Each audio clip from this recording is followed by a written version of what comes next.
ninkii gariidi ahaa wuxuu sameeyay lacag $5,000 aan u diray aan ku iri muqdisho iigu imaam aan arooskii xafladii aan dhigano naagtan oo iga been sheeganaysa anoo gariidi ah lacag siiyay baydhabo u taga iyo afaaradaha akhrinayso beenteedu ma xaq baan u leeyahay inuu naag kale oo ku doonto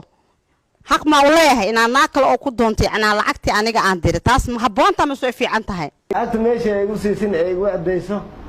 والله مركو روحولي لعقت يصادر ما دام جعل يصاب بدقتي إن محوا جعلك إن على قدري ولا هي هذا أنا عسكري بوليس هاي سركالة دانا يجي شاكتناك تاس واحد كأصلا بوليس كسومالي أدمير كستو يجوا مناك تاسنا يسوع قبطان ما محاكو قرشة هذه لعقنا ما هي سد نينكنا ما هي سد محاك قرشة waxaa hadda ii qorsheysan gariidi aniga inaan beedhawa aan diyaada raaco aan beedhawa aan ugu tago lafihiisa aan soo qabsado gariidi meesha aniga iyada wax lagu dhaxmareen ay u adayso intaas ka codsana booliiska Soomaaliyeed